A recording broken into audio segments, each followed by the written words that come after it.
Hello मेरे lovely viewer, कैसे हो आप लोग। आई होप आप लोग अच्छे होंगे, मैं भी अच्छा हूँ। आज एक बहुत ही अच्छा ब्लॉग बनाने जा रहा हूँ। मैं अभी बिहार में हूँ। ऐतिहासिक धरती, खासकर प्राचीन भारत के लिए बिहार बहुत ही प्रसिद्ध है। और मैं आज उन्हीं जगहों पे जा रहा हूँ जो प्राचीन इतिहास में बहुत महत्वपूर्ण थी, आज भी वो महत्वपूर्ण है। उनमें से 2 जगहें हम अभी जा रहे हैं, तो चलिए मैं उन जगहों पे आपको ले जाता हूँ। और जिन्होंने अभी तक मेरा चैनल लाइक सब्सक्राइब नहीं किया तो उम्मीद करता हूँ कि आप करिए, तो वीडियो में बने रहें। आज हम बहुत ही अच्छी जगह जाने वाले हैं, तो मैं आपको ले चलता हूँ अब उन्हीं साइट्स पे। और साथ में मेरे साथ जा रहा है कौन? अंश। हम कहाँ जा रहे हैं? आज घूमने जा रहे हैं ना, बताना नहीं है हम कहाँ जा रहे हैं। बहुत ही हिस्टोरिकल प्लेस है। हाँ। तो से हाई। हाय। आज हम लोग 2 जगह जा रहे हैं। एक हिस्टोरिकल है, लेकिन एक समझ सकते हैं कि अभी ज़्यादा टाइम नहीं हुआ बने हुए, लेकिन बताएंगे नहीं। और तो चलिए वीडियो में बने रहें।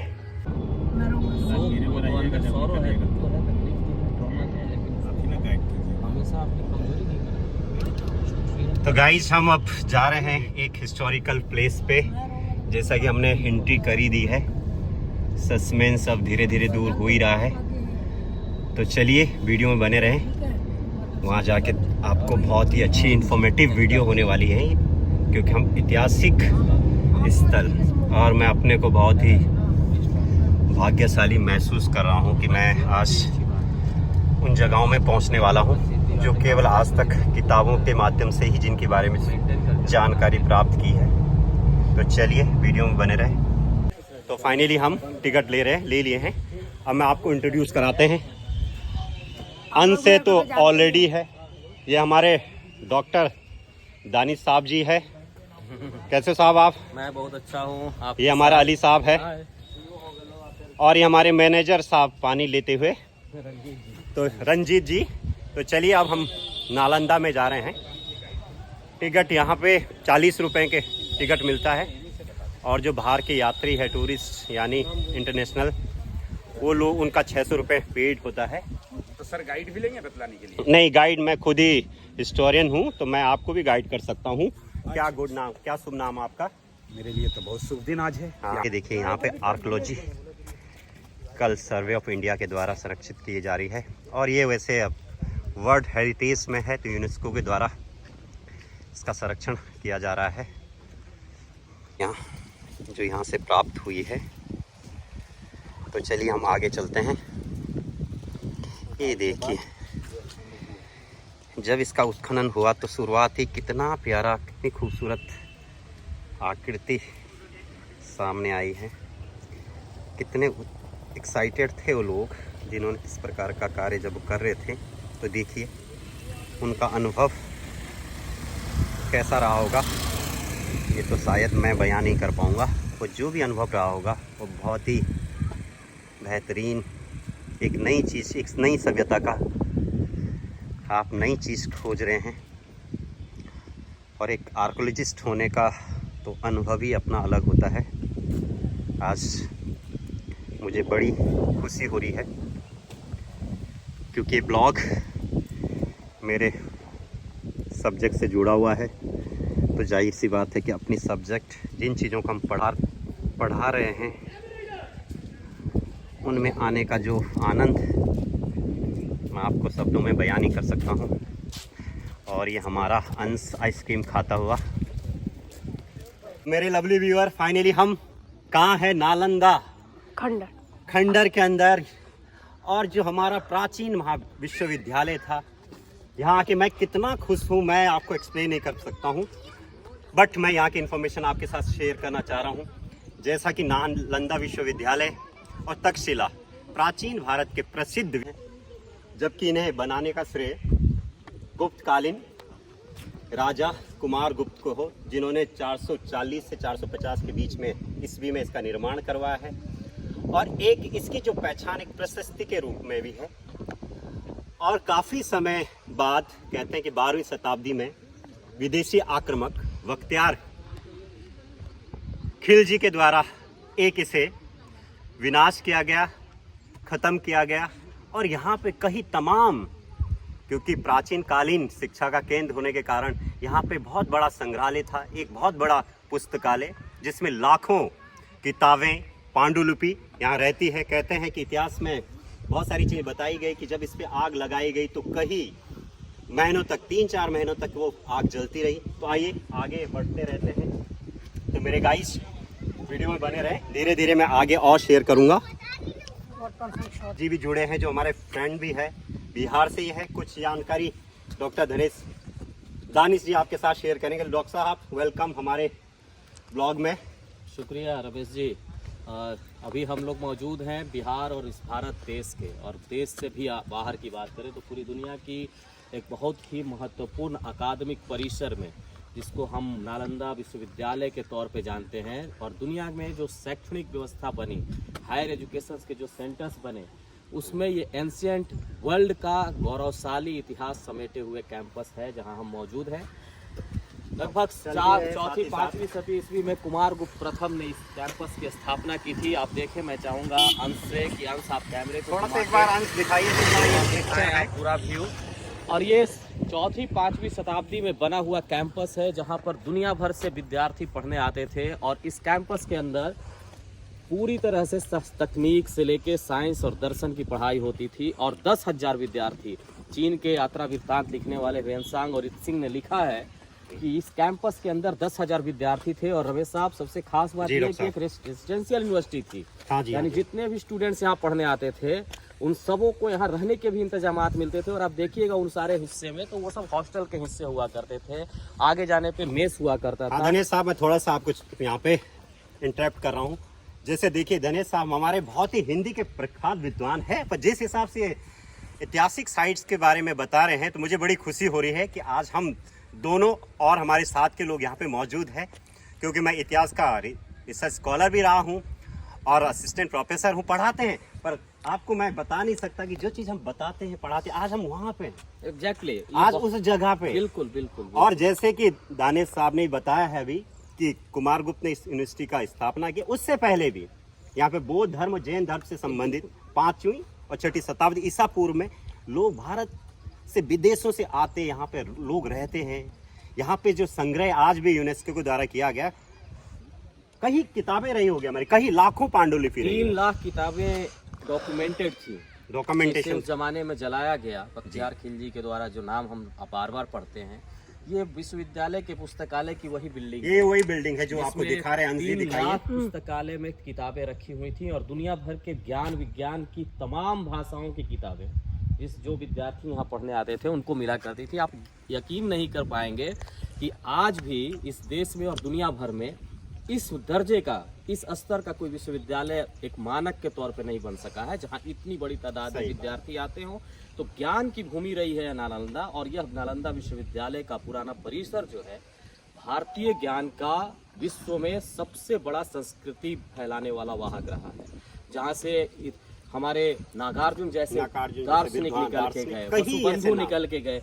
और आपने जिक्र किया बौद्ध और जैन दर्शन का डॉक्टर साहब, तो बौद्ध और जैन दर्शन के बारे में आपको याद होना चाहिए। हम जब आए हैं तो बगल में यहाँ राजगीर है और पावापुरी है जहाँ वर्तमान महावीर का जन्म हुआ। और नालंदा बिहार शरीफ का इलाका बिल्कुल बगल में है यहाँ पे। और फिर बोध गया यहाँ से करीब में है जहाँ भगवान बुद्ध को ज्ञान प्राप्त होता है। तो आपको जब इतिहास की चीजें हम अपने दर्शकों को बता रहे हैं, खासकर स्टूडेंट भी हमारे जुड़े होंगे, बता रहे हैं, तो ये जाने कि हम उस जगह पे हैं, ज्ञान की उस भूमि पे है जिसने पूरी दुनिया को अहिंसा और मानवता की सीख दी। और मानवता की सीख देते हुए यह बताया कि जो विकास होना चाहिए, जो इंसानियत की तरक्की होनी चाहिए, संभाव की जो बात होनी चाहिए, उसका मूल स्वरूप ज्ञान की असल प्राप्ति में है। और इस परिसर ने वही ज्ञान पूरी दुनिया में फैलाया। और आप देख सकते हैं कि हजारों हजार सैलानी दुनिया भर से यहाँ रोजाना घूमने आते हैं। एक चीज मैं और जोड़ना चाहूंगा जी, जैसे डॉक्टर साहब ने बताया है, आज बहुत सारा डिस्कोर्स हम पढ़ते हैं कि भारत विश्व गुरु बनने की ओर है। मैं ये कहना चाहता, भारत विश्व गुरु प्राचीन काल से विश्व गुरु रहा, क्योंकि जो हमारी ज्ञान की जो परंपरा थी, एक समन्वय की भावना थी, जो धार्मिक, दार्शनिक, लॉजिकल ज्ञान की जो हमने पहलू रखे थे, तो आज हम लोगों को उसी ओर बढ़ना है, भाईचारे की ओर बढ़ना है।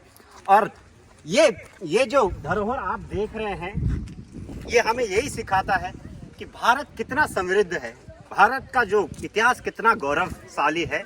तो मेरे गाइस, हमें विश्व गुरु तो हम प्राचीन काल से रहे हैं, क्योंकि भारत की जो बौद्धिक क्षमता रही है, बौद्धिक योग्यता रही है, बहुत बड़ी रही है। तो जो दर्शन हमें पढ़ना है तो हम इन लोगों के बारे में जरूर पढ़ें, ताकि हम वाकई में जो धर्म और दर्शन का जो डिस्कोर्स समझ में आए। क्योंकि कहीं ना कहीं कभी कभार हम धर्म के नाम पे एक लॉजिकल डिस्कोर्स नहीं कर पाते हैं। तो बिल्कुल याद रखना चाहिए कि ये परिसर जो है तार्किकता का सबसे बड़ा केंद्र था, जो रैशनैलिटी की बात आप कर रहे हैं। जी। लॉजिकल पॉइंट ऑफ व्यू क्यों जरूरी है हमारे जीवन में। हम किसी भी चीज को आंख मूंद करके न स्वीकार करें, बल्कि हम उसका चिंतन करें और उस बारे में सोचें। तो इस विश्वविद्यालय ने पूरी दुनिया को ये सीख दी कि काम जो भी होता है उसका कोई कारण होता है। बुद्ध दर्शन हो या जैन दर्शन, कार्य और कारण की जो परंपरा है वह इस विश्वविद्यालय के ज्ञान की सबसे बड़ी देन है, जिसे आज पूरी दुनिया ने अपनाया। और विज्ञान की तमाम परंपराएं जो विकसित जैसे हमारे दार्शनिक नागार्जुन का वैशेषिक सिद्धांत, सांख्यवाद, ये तमाम ये जो सारे सिद्धांत है ये लॉजिक पे डिपेंड था, ना कि केवल ट्रेडिशन पे। अगर ट्रेडिशनल आपको फॉलो करना है तो भारत की परंपरा केवल ये नहीं है। और मेरे गाइस, मेरे लवली व्यूअर्स, बहुत सारी ऐतिहासिक भ्रांतियां भी होती है। जैसे कहा जाता कि बख्तियार खिलजी जो थे एक आक्रमणकारी थे, क्रूर शासक था, उन्होंने इस महाविद्यालय को विनाश किया है। पर उनके द्वारा जो ये विनाश किया गया है, जो हमारी सभ्यता का विनाश किया गया, ये पूरा लिटरेचर को खत्म किया गया केवल और केवल आक्रांता होने के कारण, ना कि वो किसी धर्म प्रचार के लिए नहीं आए थे। और ना ही वो किसी दूर किया जाना। इस भ्रांति को होना जो जरूरी है कि ऐसा नहीं है कि वो किसी धार्मिक गुरु, तो एक आक्रमणकारी का क्या धर्म है और क्या होना चाहिए, इसके बारे में आप पढ़िए और देखिए कि आज अगर हमारे अंदर भाईचारा की स्थापना करें, जैसे जैन कई 62 संप्रदाय थे और वो एक साथ रहते थे, और भी धर्म था। आज सबसे बड़ी समस्या धर्म को लेके है।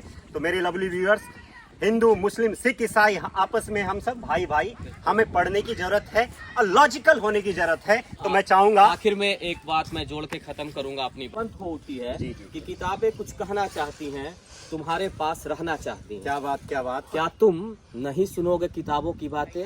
किताबों में चिड़िया चहचहाती हैं, किताबों में खेतियां लहलहाती हैं, किताबों में रॉकेट का राज है, किताबों में साइंस की आवाज है। क्या तुम नहीं सुनोगे किताबों की बातें?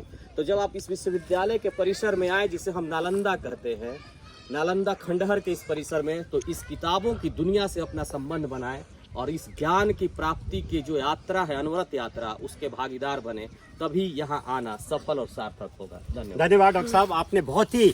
तो चलिए मैं कुछ और चीजें दिखाऊंगा आपको, म्यूजियम में जाएंगे। तो बनिए रहे, हमारे साथ और लोग भी जुड़े थे। ये हम सभी लोग आज यहाँ पे बहुत ही अच्छा, और खासकर आयुष अंश का धन्यवाद जो हमारी आज वीडियोग्राफी कर रहे हैं। तो थैंक यू अंश। अच्छा लग रहा है यहाँ पे आके। तो आपको इनोवेटिव लॉजिकल सर मेरे को लग रहा है पढ़ना है, कैसा हमें करना है, सारी चीजें, तमाम सारी चीजें हैं। तो मैनेजर साहब, आपका कैसा अनुभव है? मुझे तो बहुत अच्छा लगा। मैं इसे ऐतिहासिक जगह पे अपने आप को भाग्यशाली मानता हूँ। अरे वाह, मुझे आज यहाँ आने का अवसर प्राप्त हुआ। और हमारे साथ हमारे दानिश सर हैं, वो मिस्टर अंश भी हैं, और हमारे अली साहब आप बताइए थोड़ा। बहुत अच्छा लगा यहाँ पे आके। आपका आना जाना तो लगा रहता होगा वैसे तो। हाँ, जी। तो चलिए, हमें भी बहुत आनंद आ रहा है। तो चलते हैं आगे, वीडियो में बने रहें। अब देखिए बहुत ही अच्छा व्यू, बिल्डिंग पहली बार बिहार का ऐसा रूम देखा। और बिहार यहाँ पे फैकल्टी, ये क्लासरूम था जहाँ पे हमारे प्राचीन कालीन शिष्य गुरु की जो परंपरा थी, यहाँ पे देखिए इस टाइप का ये बनाया गया है। ये देखिए यहाँ से बताया जाता था। ये देखिए ये हॉस्टल एरिया है, तमाम सारी चीज़ें आपको दिख रहा है। ये देखिए रूम है इन्हीं में। और मैं उन शरारती तत्वों को ये चेतावनी और ये बताना चाहूँगा कि आप इतनी हमारी नेशनल हेरिटेज साइट है, उस पर आप इस प्रकार की चित्र कलाकृति कहीं और दिखाइए, पढ़िए, लिखिए। इन साइट को सुरक्षित रहने दीजिए, इन पे कुछ ऐसी चीज़ें मत करिए जो हमारे राष्ट्रीय धरोहर के लिए हानिकारक है। तो बनिए, देखिए हमारे साथ के लोग घूम रहे हैं यहाँ पे। तो गाइस, ये वीडियो थोड़ी सी बड़ी होने वाली है, तो लास्ट तक ज़रूर देखिएगा वीडियो, क्योंकि बहुत ही अच्छी वीडियो होने वाली है, बहुत ही इंफॉर्मेटिव वीडियो है। तो बिल्कुल भी स्किप मत करिएगा। देखिए एक और बेहतरीन, देखिए यहाँ पे आप ये कुआ, ओह देखिए बहुत ही नीचे तक दिख नहीं रहा है, फिर भी अब दिखावर देखिए यहाँ पे लोगों ने कितना कूड़ा डाला है, कितना दुर्भाग्य है। कहते हैं कि एक प्राचीन कालीन लोग और एक हम आधुनिक अपने को मानने वाले लोग, ये देखिए ये किस प्रकार की हरकतें हम लोग ऐसे पर्यटन स्थलों पे करते हैं। तो गाइज, तो देखिए गाइज, अभी एक आपको बहुत ही सुंदर आकृति दिखाने वाला हूँ। तो देखिए, वाह, ये देखिए, अरे जल्दी आओ ऊपर। ओह कितना प्यारा, वाह, ये देखिए कितनी प्यारी आकृति है, ये देखिए। चलिए देखिए यहाँ पे, ओ ये क्या चीज़ रही होगी। हेलो, तो यहाँ पे हमें कुछ हमारे लवली व्यूअर्स मिले जो घूमने आए हैं। क्या नाम है आपका? मनीष कुमार। मनीष कुमार जी। और आपका? अक्षय कुमार। अक्षय कुमार है, वाह। और आप? कुमार। परवीन कुमार। और ये हमारा अयंश कुमार। अब कोई अच्छी मूवी क्यों नहीं? और कैसा लगा आपको यहाँ आके? यहाँ घूमने के बाद हमको बहुत अच्छा लगा। जैसे बहुत दिन से लालसा लिए हुए थे कि जी खंडहर में घूमने जाएंगे। आज हमको समय मिला है तो हम लोग घूमने आए। तो चलिए हम मिलते हैं इस ब्लॉग के साथ, आगे बने रहें और आप लोग को अच्छे से। और एक मैसेज भी जरूर दीजिएगा, यहाँ पे ना बहुत जगह बहुत गंदगी करे कुछ लोग, गंदगी, चोरी कहीं भी फेंक रहे हैं। तो उसका हमारा, क्योंकि हमारा ये क्या है, यूनेस्को साइट है, हमारी धरोहर है, तो इसमें हमें ध्यान रखना पड़ेगा। तो जो भी मेरा ब्लॉग देख रहे हैं, जो भी इस जगह घूमने आते हैं, तो इन चीज़ों का प्लीज़ ध्यान रखिए, क्योंकि हमारी राष्ट्रीय धरोहर। तो चलिए आगे बने रहें। और काफ़ी लोग यहाँ पे देखने घूमने आ रहे हैं।